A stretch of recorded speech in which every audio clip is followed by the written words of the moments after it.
Around the world to China. Christopher Columbus. I wish I knew a safe way for my ships to go to China, said the King of Portugal nearly 500 years ago. There are so many things I could get there. I could get silks, jade, and turquoise, silver, gold, and many kinds of spice.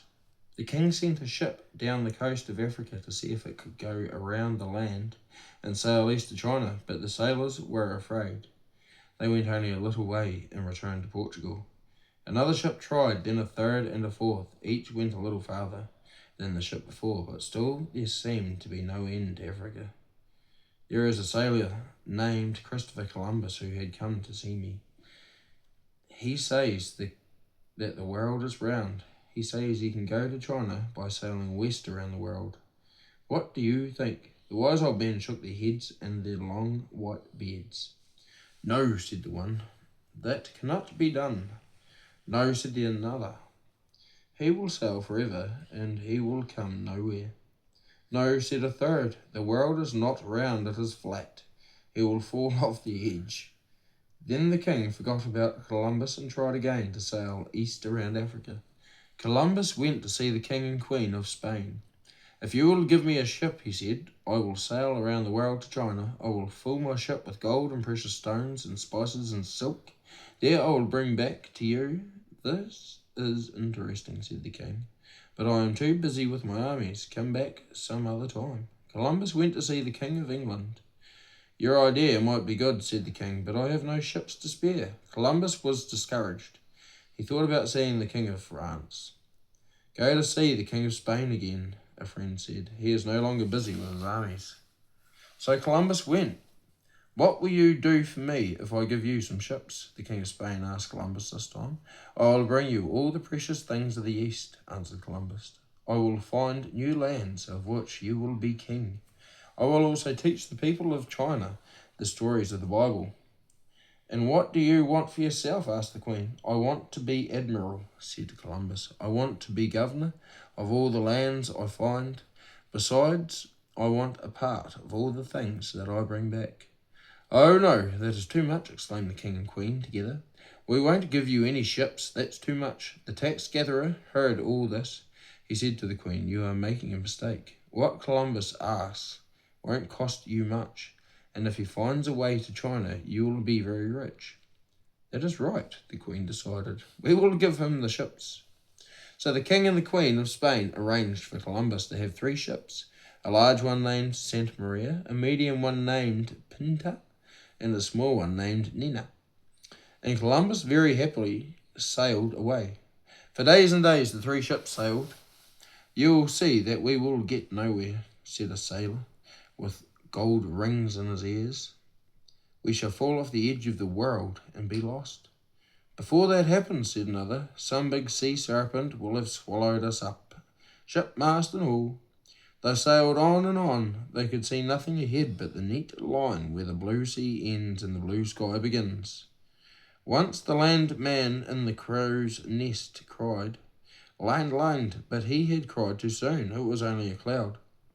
When it had vanished, nothing but the sky and the sea could be seen. The sailors began to be afraid.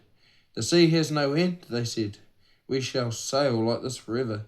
We shall we shall never see Spain again. We must go back. We will go back. Have courage, Columbus replied. We shall soon arrive in China. Think how rich you will be after that. We don't care about China. Go there alone if you want to, answered the sailors. Then Columbus grew stern. We will not turn back, he said, and I will put in irons in the dark jail of the Santa Maria, the first one who complains. So they sailed on. One day a bird flew by. Then a sailor found a stick. It was not a plain stick. It had been carved by somebody. That was a sign that land was near. The sailor cheered up. Soon they saw a log and a branch with berries. Then more birds flew by. Then one evening Columbus thought he saw a light ahead. The next morning everyone cried, Land, land! This time it was not a mistake. Look, cried the soldiers, an island. It is all covered with palm trees. There are people on shore. Columbus took the banner of the king of Spain in one hand and his sword in the other, and he landed on the beach. From this day on, he said, this land belongs to the King and Queen of Spain. It's strange, said the sailor. The people of this land don't have yellow skins, as Chinese should have. They have red skins, and they don't wear silk robes such as I have heard that the Chinese wear. It is true. In fact, these people did not wear anything at all. Instead, they painted themselves with bright colours. Some had their faces blue and their bodies red. Some had just painted their noses yellow. Columbus gave these people red caps to put on their coarse black hair and strings of glass beads for their arms and necks. The painted people were pleased, and they brought presents too, green parrots, balls of cotton, fruits, and arrows. Now let's go look for the King of China, said Columbus. But he never found the King of China, for this was not China at all. Instead, Columbus had discovered America, but he didn't know it. He went right on looking for China's cities. He found many beautiful islands. He saw new kinds of flowers and fruit, new trees with birds of all colours in them, and straw houses where the Indians of these islands lived. But he saw nothing that looked like Chinese cities. Let's go back and tell the King and Queen of Spain what we have found, said Columbus. Then we can come again and look some more. So Columbus went back to Spain. How happy the people were when they saw him back. They led Columbus to the King and Queen at the head of the noisy parade. The King and Queen made Columbus sit next to them. They made him tell him adventures. Again and again they marvelled at the green parrots, the balls of cotton, the new plants, the strange beasts, and the painted Indians he had brought back.